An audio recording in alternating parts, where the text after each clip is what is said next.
Turn to Matthew chapter 5. I'm going to preach from verse 21 to verse 32. If you have your Bibles, please turn to Matthew chapter 5, verse 21 to verse 32.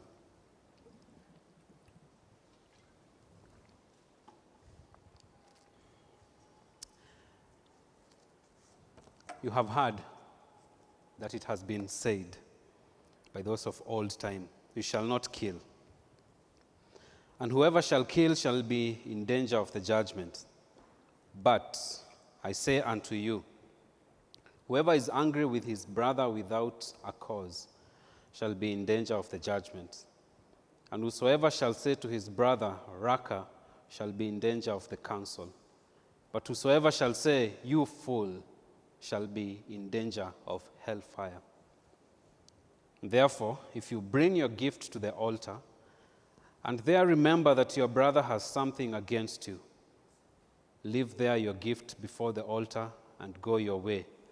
First, be reconciled to your brother, and then come and offer your gift. Agree with your adversary quickly while you are in the way with him, lest at any time the adversary deliver you to the judge, and the judge deliver you to the officer, and you be thrown into prison. Verily, I say unto you, you shall by no means come out until you have paid the uttermost farthing. You have heard that it was said by them of old time, You shall not commit adultery.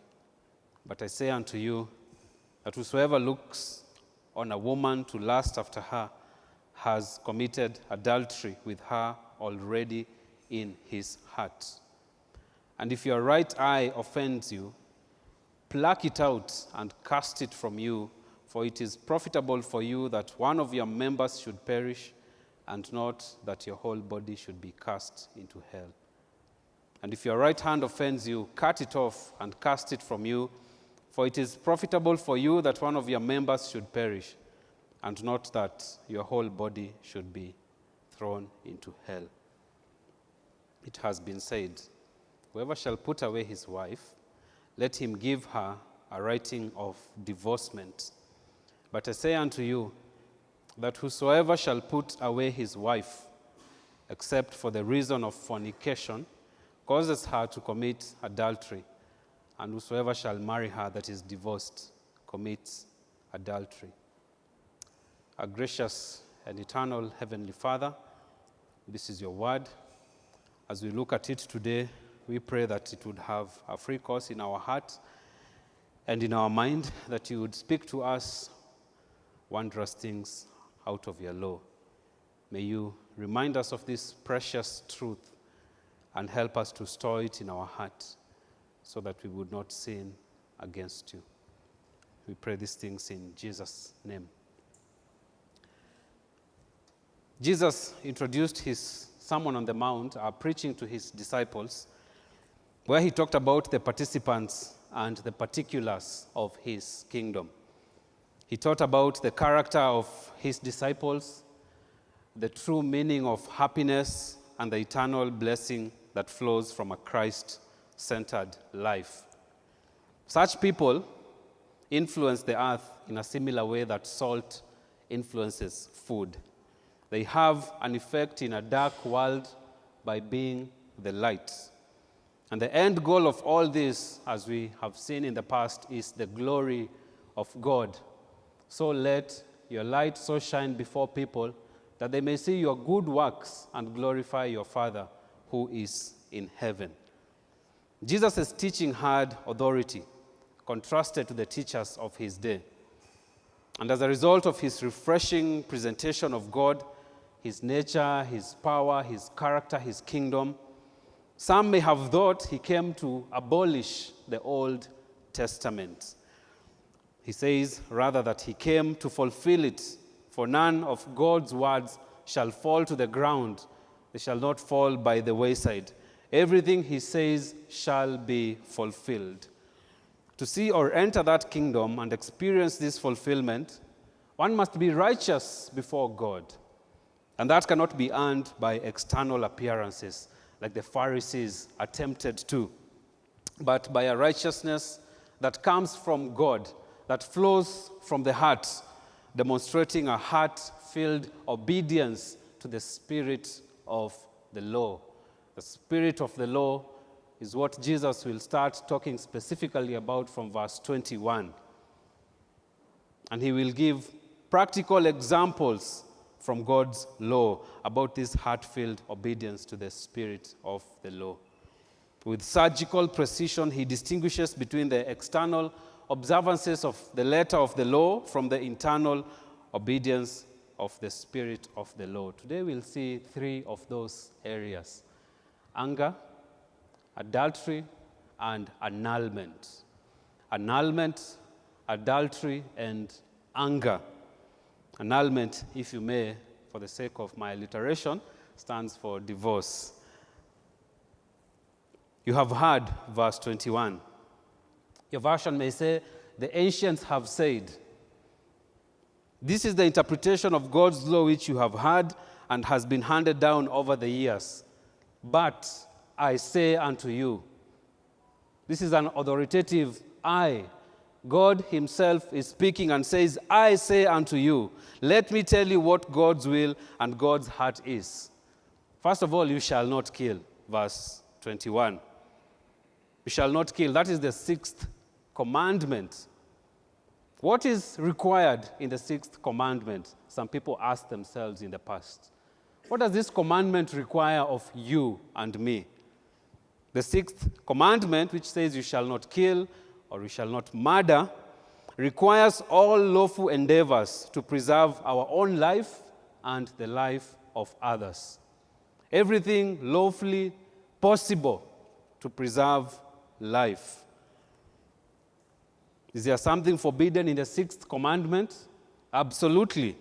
It forbids the taking away of our own life, even our own laws in our own country. Although you say, this is my life, I can do whatever I want with it, not so. The law of God forbids the taking away of our own life or the life of our neighbor unjustly or whatever may be that tends thereto. That is what is forbidden in the commandment, you shall not kill, not taking life unjustly.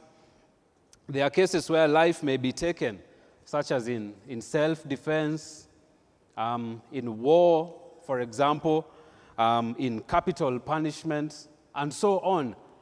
Those may be required for one reason or the other. Jesus says in verse 21, shall not kill. Whoever shall kill shall be in danger of the judgment. That person shall be liable to the court.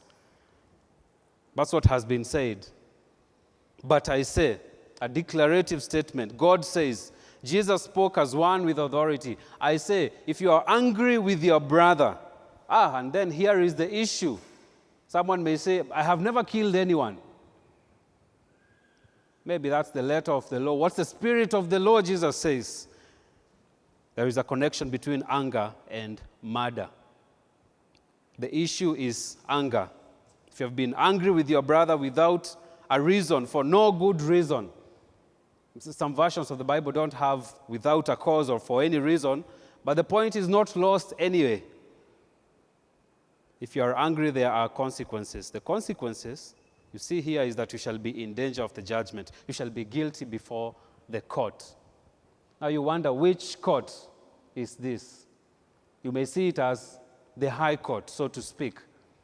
Look at this from Deuteronomy chapter 16, verse 18 to verse 19. God, providing the administration of justice, told Moses, judges and officers you shall make in all your gates, which the Lord your God gives you, throughout their tribes, and they shall judge the people with just judgment. You shall not wrest judgment. You shall not respect persons. You shall not take a gift, for a gift blinds the eyes of the wise and perverts the words of the righteous. Isn't that what judges are supposed to do? Simply uphold the law. Listen to the cases that are being presented before them, determine the case, and deliver the right judgment. The Jehoshaphat reestablished this when they were lost among the Israelites. These judges and officers, In 2 Chronicles chapter 19, he said to the judges in verse 6, "Take heed what you do, for you do not judge for man, but for the Lord, who is with you in the judgment.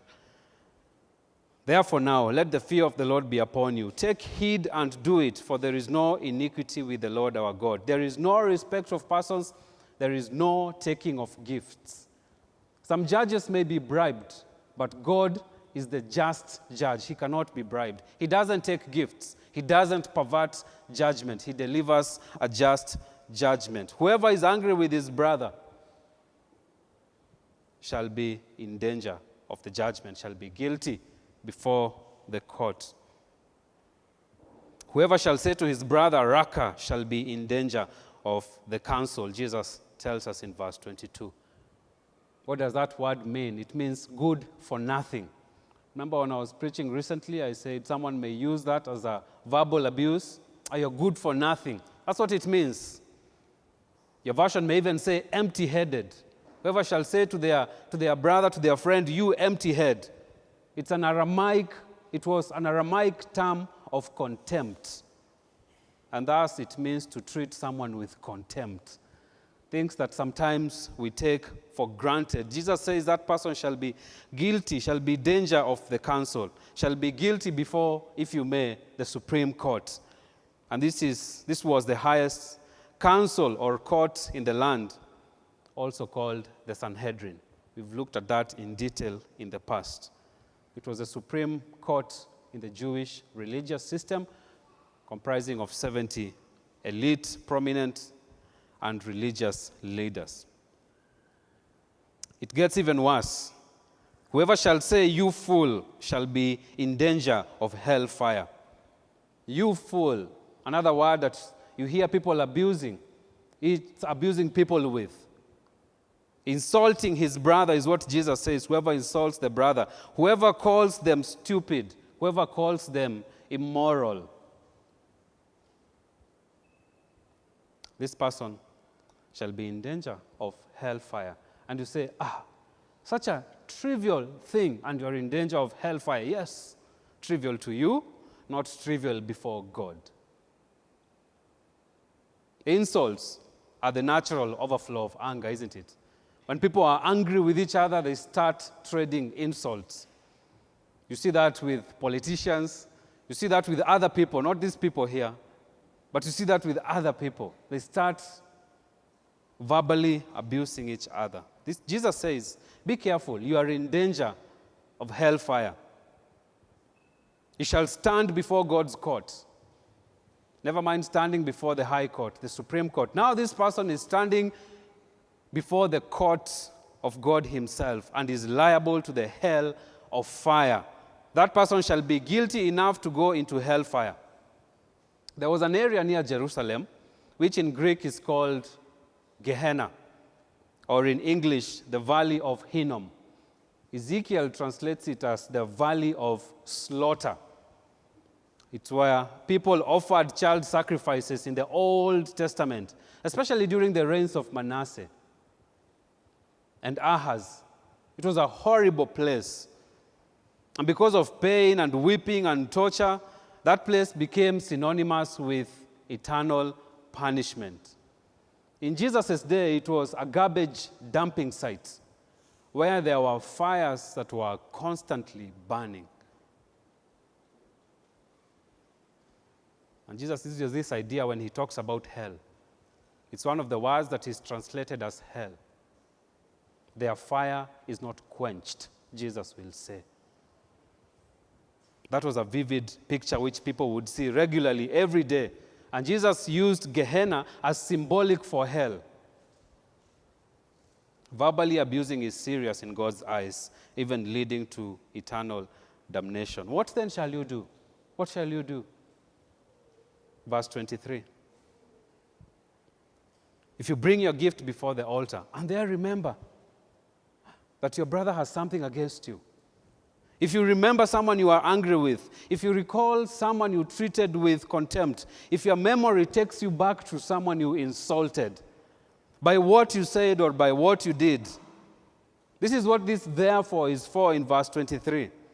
It links past action to present event. It connects what happened with what you are doing. Everything a Christian did matters today.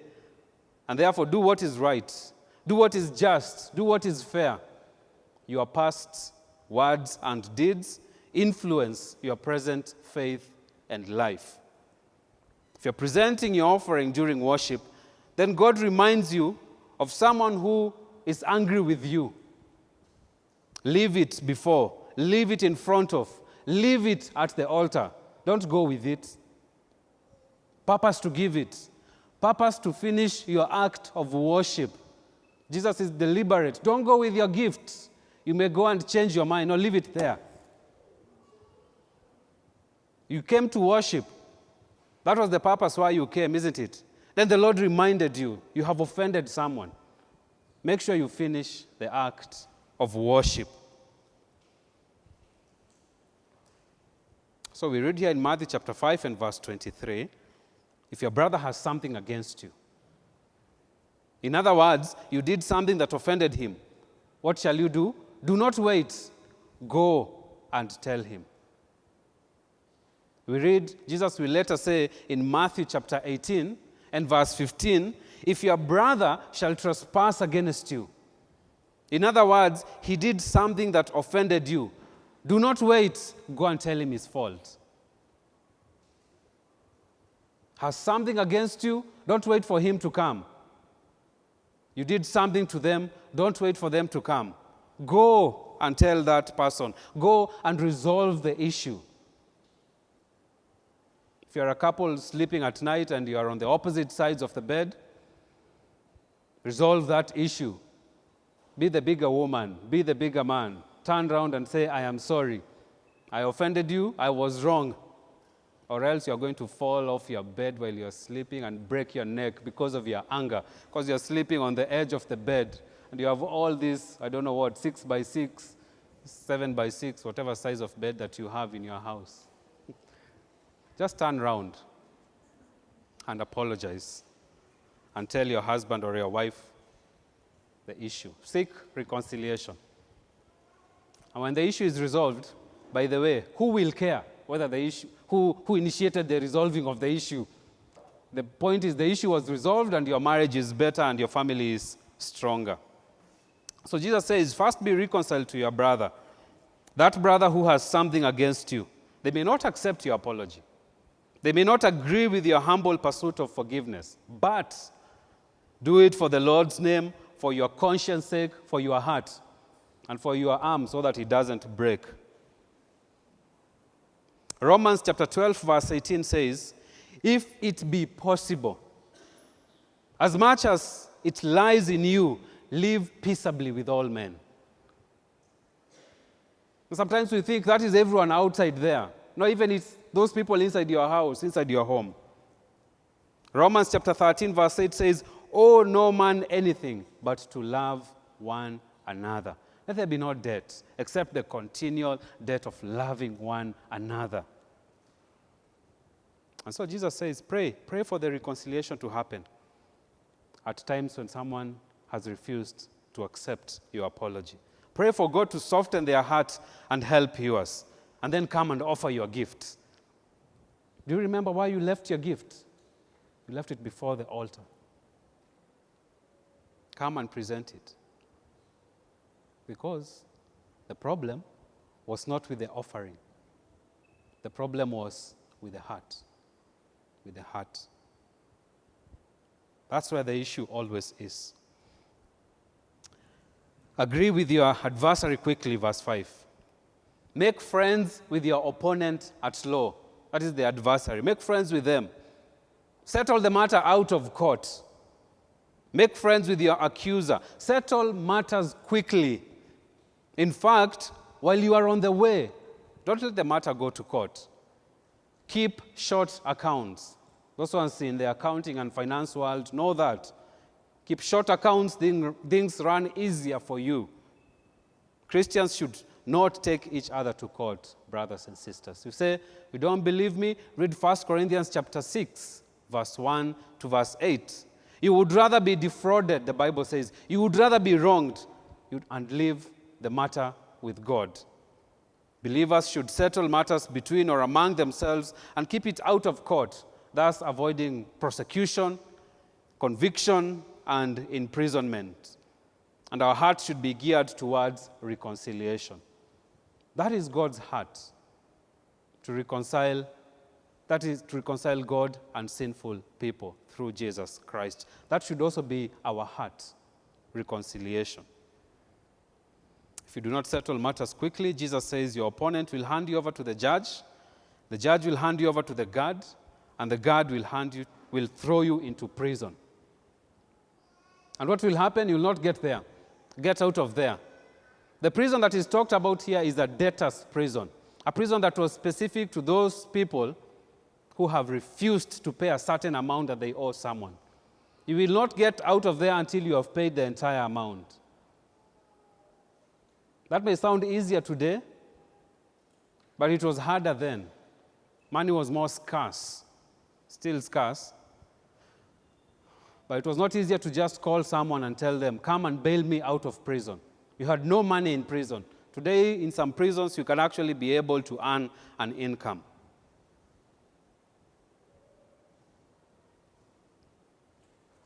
So settle matters quickly, Jesus says. Anger may lead to murder. Being angry may lead you to kill someone. And because no one ever falls into sin, we walk into it one step at a time. Nip it at the bud. Deal with it while it is still small.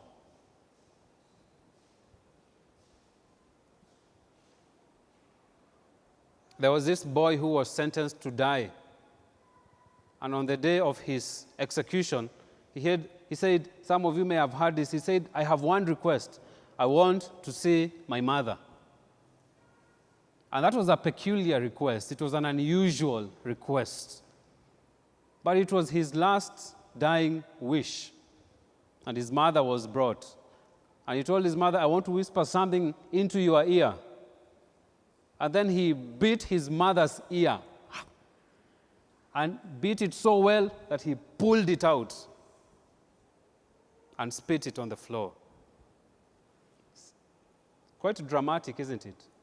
But he said, Mom, you never told me what was right from what was wrong when I was a boy. You let me go after my own way. You let me do whatever I want. When I stole, when I lied, when I was angry, when I killed, when I did all manner of things, you never warned me. Even for our children, while they are still small, we teach them this is right and this is wrong. Lest in the future, a bigger issue should come up and your child should tear your ear out of your head. That's anger. Number 2, adultery, verse 27. You have heard, once again, it has been said, you shall not commit adultery. Where do we read that? In Exodus chapter 20 and verse 13. You shall not commit adultery. This is the 7th commandment. What is required in the 7th commandment? The same people asked themselves millenniums ago, or rather, what is it? What is 100 years? Centuries ago. What is required in the 7th commandment? The 7th commandment requires the preservation of our own and our neighbor's chastity in heart, in speech, and in behavior. Our own and our neighbor's chastity, preserving it. What is forbidden in the 7th commandment, they wondered? Is there something forbidden? Yes. The 7th commandment forbids all unchaste thoughts, unchaste words, and unchaste actions. Anything that is sexually immoral in words, in thought, or in action. God's command prohibiting adultery covers all manner of immoral acts, all manner of unchaste acts. Extramarital unfaithfulness, premarital sex, homosexuality, rape, bestiality, self-pleasure, incest, watching sexual acts, and so on. Whatever opposes God's design for marriage is covered in that one commandment. in the 7th commandment. Now you ask, what is God's design for marriage? It is simple. One man marrying one woman, both remaining faithful to each other, working out their own sanctification together in view of God's love and faithfulness till death do them part. Isn't that the vow that you took during your wedding? It is simple, isn't it? But it is not easy. Any married couple will agree to that. Two sinners coming together. If you cannot not deal properly with your own sin, what about when you have someone sin with you every day in your house to deal with? And so the couple needs Christ's grace every day. This is God's design for marriage, and no human being designed that institution. Not me, not you, no one. Only He can therefore dictate what it is from what it is not. Not the media, not society, not religious, political, civil leaders, not you, not me. No one except God can dictate what marriage is. Sometimes people ask, what is the difference between adultery that we have read and fornication?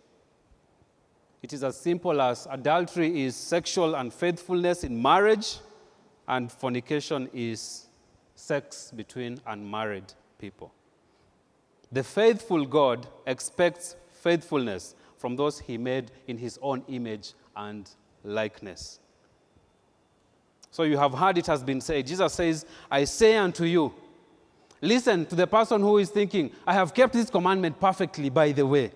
If you look on a woman to lust after her, Jesus says, you have committed adultery with her already in his heart. I can't stand and foolishly justify myself. Jesus says, look at the spirit of the law. Oh God, I am not guilty before you. I've been perfect and righteous. Really?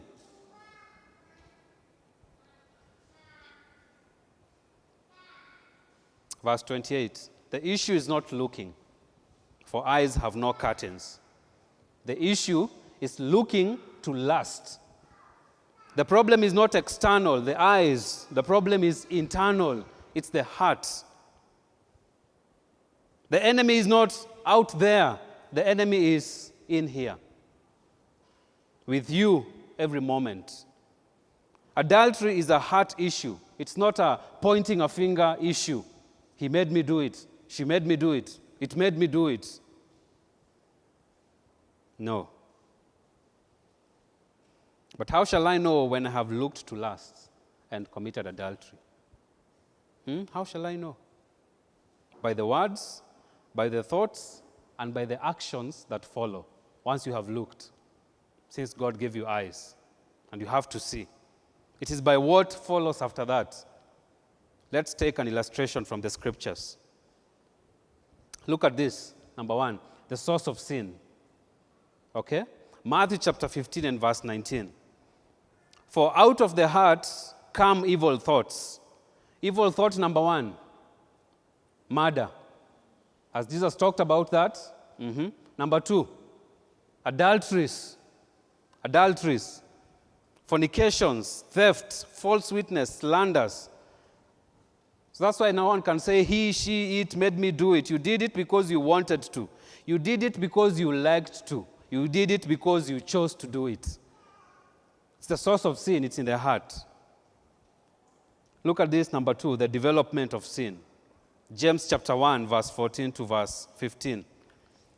Each one is tempted when he is carried away and enticed to his own lusts.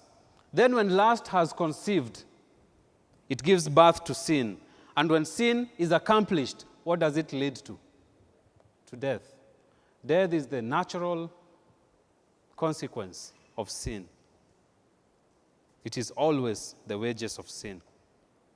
So that's the development of sin. Number three, an example from Scripture.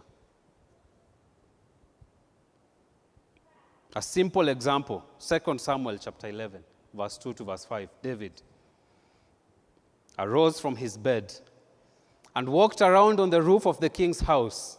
And from the roof, he saw a woman bathing. Nothing wrong with that. It is his palace. He can walk wherever he wants. He is the king. But from there, he saw a woman bathing. What did Jesus say? Whoever looks David should have immediately turned away and left. And the woman was very beautiful in appearance, but no, he starts looking to lust. Even observing her appearance, how she looks. So David sent and inquired about the woman. And someone said, is not this Bathsheba, the daughter of Eliam, the wife of Uriah the Hittite? It is for some reason, if for some reason David had not turned and left, surely now when he hears that this is someone's wife, he should stop. He should think of the 10th commandment, isn't it, to start with? You shall not covet. Covet what? Among other things, the 10th commandment prohibits us from coveting our neighbor's wives, our neighbor's husbands. So he should have stopped there. But, verse 5, David sent messengers and took her, and when she came to him, he lay with her. He looks, he lusts, he commits adultery. Can you see there's some kind of a progression? Number 4, not only the source of sin, the development from sin, and an example from Scripture, the antidote to sin. What then shall we do? Well, at least 2 things, maybe 3.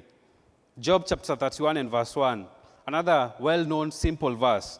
I have made a covenant with my eyes, how then shall I gaze at a young woman, at a virgin? Notice gaze, not merely see, but gaze. Another antidote, Genesis chapter 39 and verse 12. Also well known about Joseph when he was tempted by Potiphar's wife. He left his garment in her hands and fled and went outside. Sometimes the solution is as simple as that. Just run away. Just go outside. Just go where there are other people. In a crowd, it is harder to commit sexual immorality, isn't it? But it is easier when you are by yourself. So sometimes just run away. If someone meets you on the road running away, tell them, there's something I'm running away from. I may not tell you, but...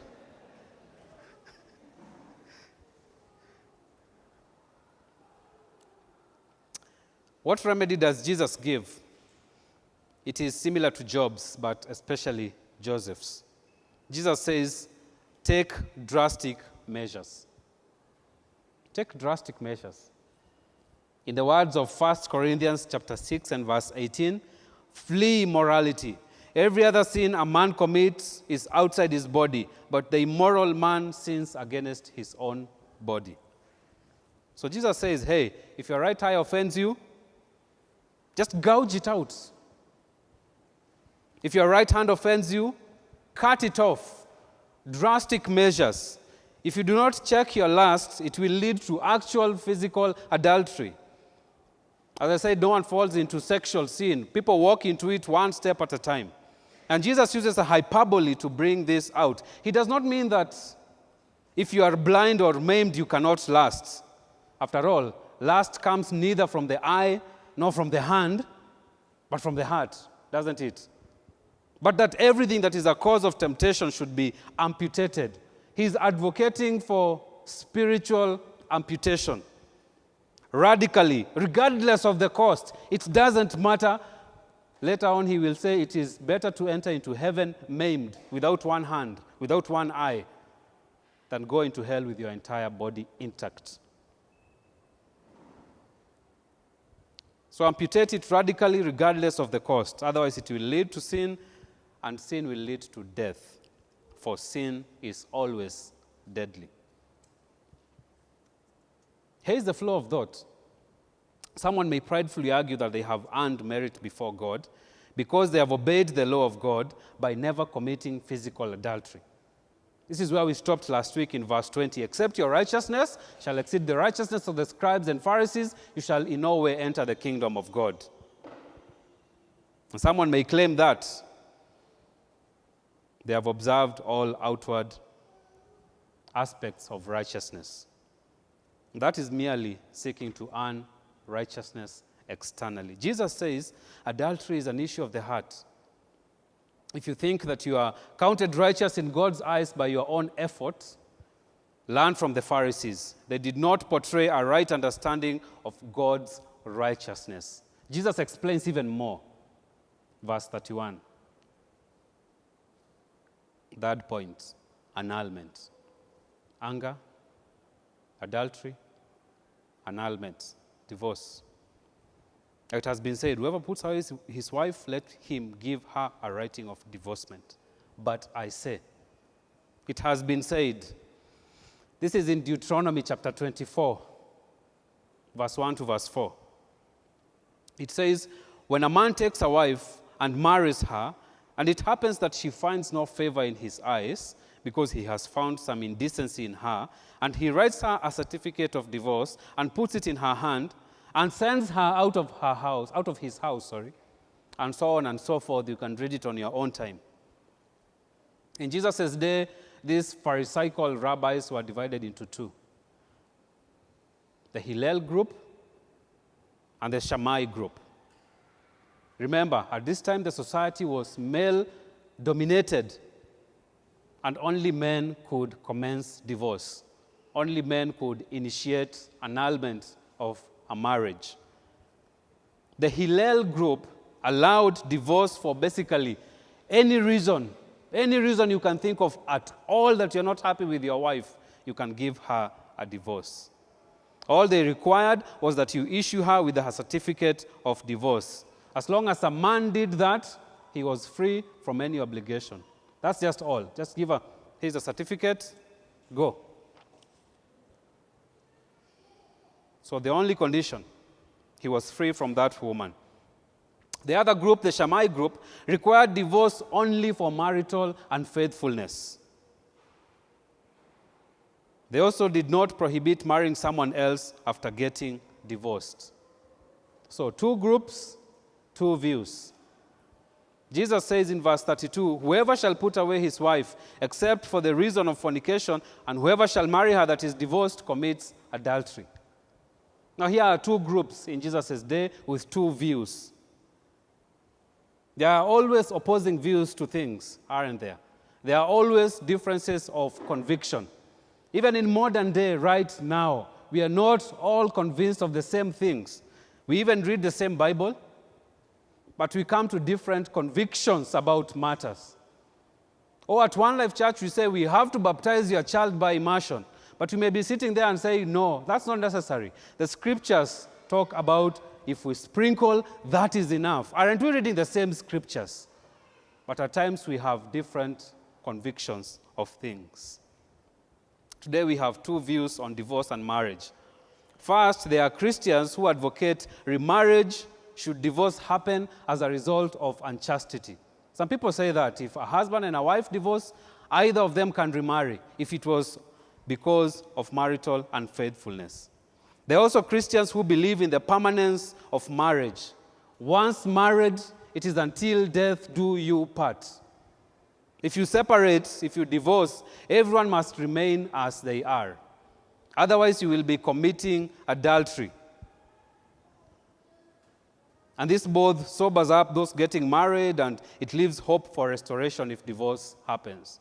At the point where you are being asked before you get married, are you really sure you want to marry this person? Are you sure? Ever had a pastor asking that until you are annoyed or offended? What is wrong with you? We are in love with each other. We are ready to settle down. 10 years later, you are like, maybe I should have thought about it a bit more.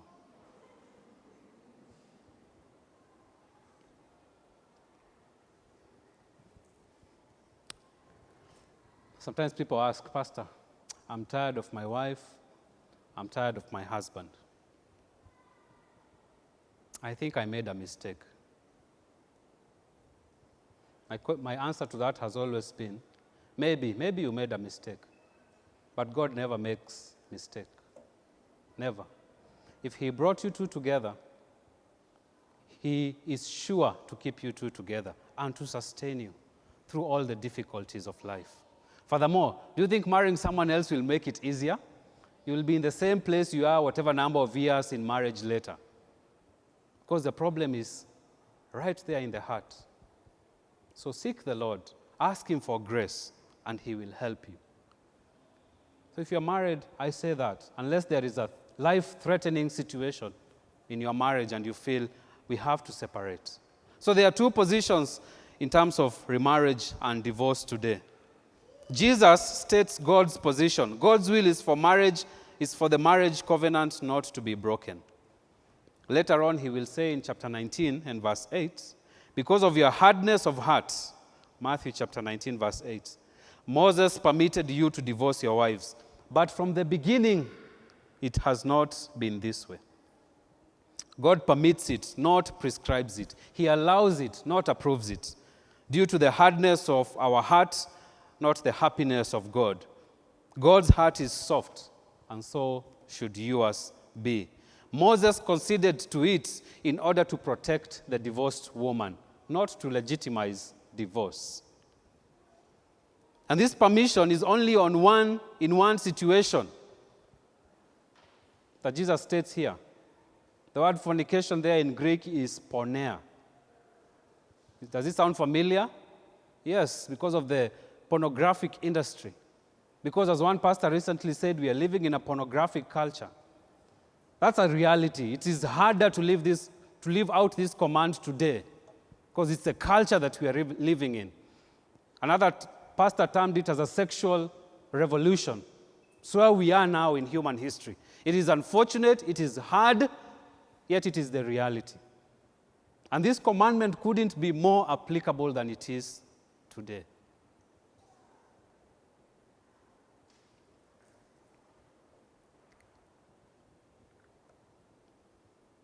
Porneia is the general term for sexual sin with any other person than either your husband or wife.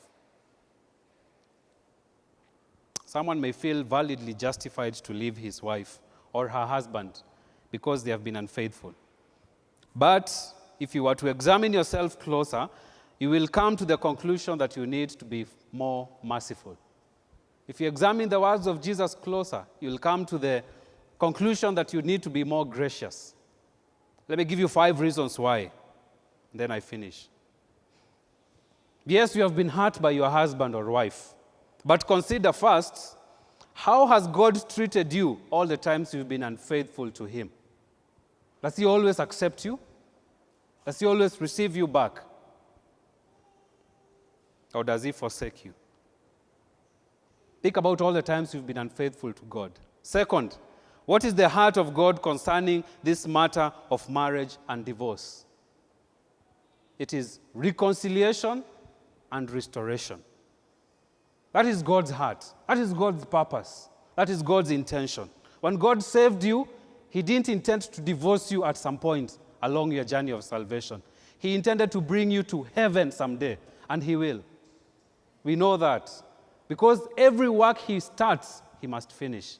I am confident of that. Paul was confident of that. You must be confident of that. Therefore, intend to take your marriage all the way till God takes you home or till death do you part. Third, is marriage tied to the law or is it tied to creation? It's tied to creation, isn't it? Jesus said, from the beginning in Matthew chapter 19, it wasn't so. For just when God had created everything, he brought man and woman together. For this reason, a man shall leave his mother and father and be united to his wife, and the two shall become one flesh. And whatever God puts together, no man shall put asunder. Tied to creation, not the law. So you cannot circumnavigate it with the law. God instituted this way before. Fourth, evaluate yourself. How many times have you been adulterous yourself? And you may say none. Then again, remember Jesus' words.